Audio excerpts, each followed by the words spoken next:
Astro సిండికేట్లో మీ personal and business promotions కోసం కింది నెంబర్కు కాంటాక్ట్ చేయండి.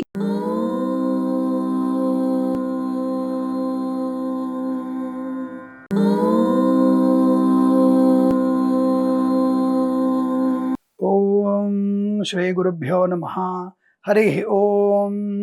లక్ష్మీం క్షీరసముద్రరాజతనయాం శ్రీరంగదామేశ్వరీం దాసీభూత సమస్తదేవవనితాం లోకైకదీపాంకురాం శ్రీమన్మందకటాక్షలబ్ధైభవత్ బ్రహ్మేంద్ర గంగాధరాం త్వాం త్రైలోక్యకుటుంబినీం సరసిజాం వందే ముకుంద ప్రియాం. అందరికీ నమస్కారం.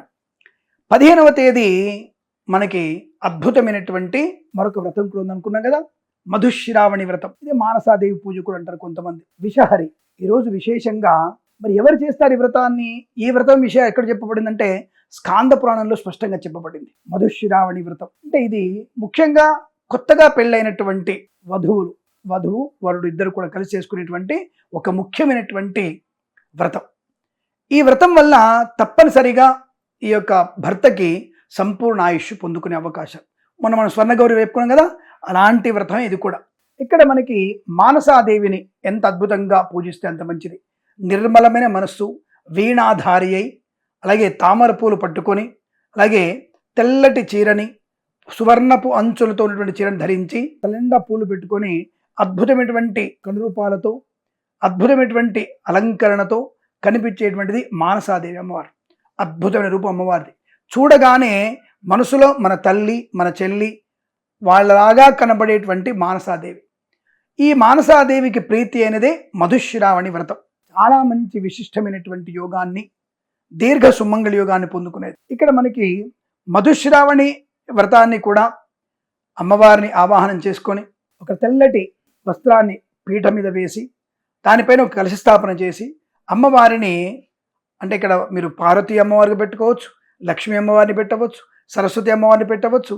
ఈ అమ్మవారిని అలంకరింపజేసి, అంటే వీణ ఉంది కాబట్టి సరస్వతిని పెట్టవచ్చు. అంటే ఒక రకంగా మహాకాళి, మహాలక్ష్మి, మహాసరస్వతి స్వరూపిణి అయినటువంటి అమ్మవారికి ఈ యొక్క వ్రతం అన్నమాట. సో ఈ వ్రతాన్ని, అమ్మవారి యొక్క వ్రతాన్ని పరిపూర్ణంగా అష్టోత్తర నామములతో, అంటే ఇక్కడ స్పష్టంగా చెప్పబడింది ఈ అమ్మవారు అంటే గౌరీ అష్టోత్తరం చదువుకోమని చెప్పబడింది. మానసాదేవి పూజలో కూడా గౌరీ అష్టోత్తరం లేదా మహాకాళి, మహాలక్ష్మి, మహాసరస్వతి ముగ్గురమ్మల యొక్క వ్రత అష్టోత్తరం, అంటే లక్ష్మీ అష్టోత్తరం, దుర్గా అష్టోత్తరం, సరస్వతి అష్టోత్తరం, 3 అష్టోత్తరాలు చదువుకొని 9 పోగుల దారాన్ని కట్టుకోవాలి. అంటే ఒకటే రోజు 9 పోగుల దారాన్ని కట్టుకొని ఆ రోజు భార్యాభర్తలు కూర్చొని పూజ చేసుకోవాలి ఇక్కడ విశేషంగా.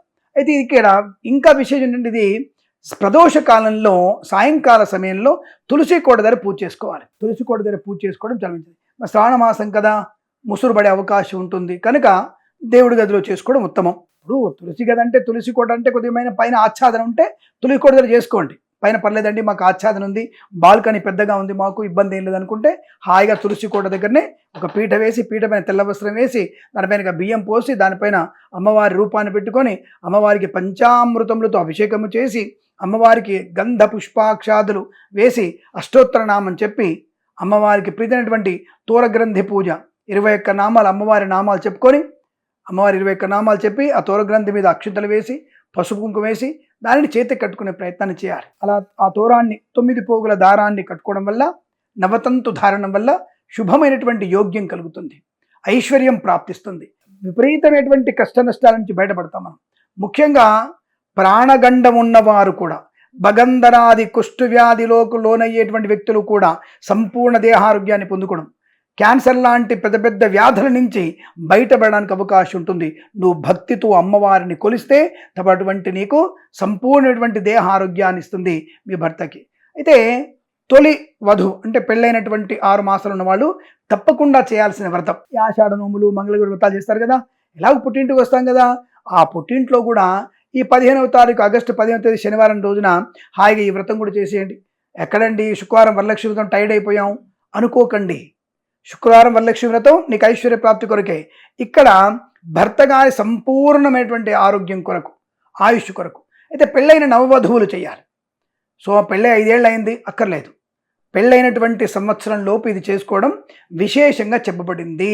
లేదంటే మేము కంటిన్యూ చేస్తాం స్వామి మాకు ఓపుకుంది, హాయిగా చేయండి, అదృష్ట యోగం మీ వెంట ఉంటుంది.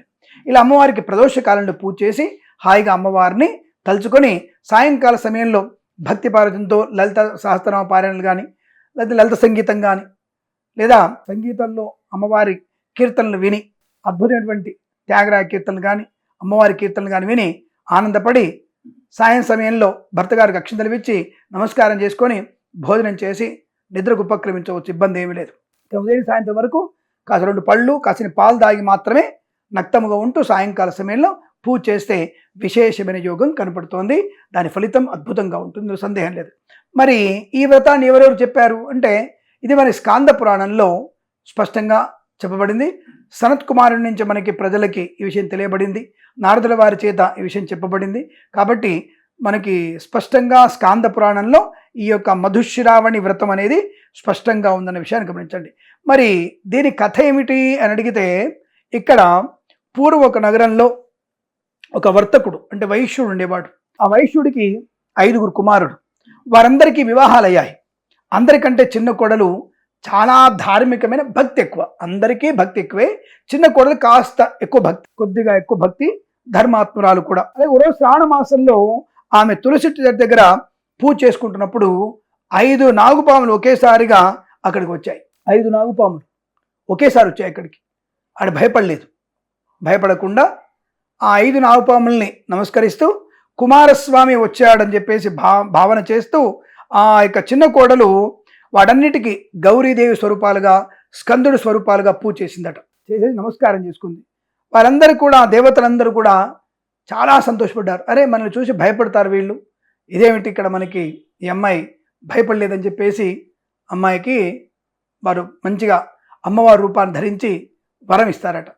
నీకు దీర్ఘ సుమంగళ యోగం ఉంది, నీ భర్తకి ఎటువంటి గండాలున్నా తొలగిపోతాయని చెప్పేసి చెప్పగానే ఆవిడ సంతోషించి నమస్కారం చేసుకుని వెళ్ళి మామయ్యగారికి అత్తయ్య గారికి నమస్కారం చేసి ఆ విషయాన్ని చెప్పింది. సంతోషం తల్లి, చాలా మంచి పని చేశావు, మన ఇంటికి మంచి పేరు ప్రతిష్టలు నిలబెడుతున్నావు.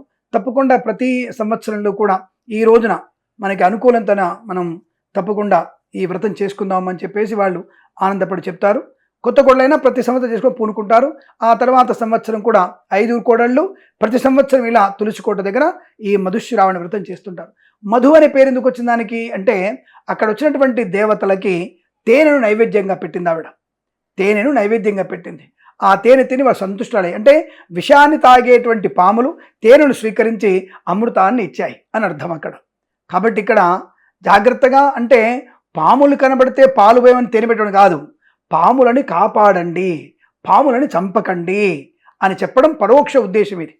అంతప్ప పాములను తీసుకొచ్చేసి పాలు పడతా అని చెప్పేసి పెట్టడం, తేనె పెడతా అని తేనె పెట్టడం కుదరదు. అంటే విషతుల్యమైనటువంటి వ్యక్తులు కూడా అమృతం లాంటి పదార్థం ఇచ్చి ఆ శత్రువుని మన వైపు తిప్పుకోవడమే అన్నది ఇక్కడ సూక్ష్మ ధర్మం. ఇది గమనించుకోవాలి మనం.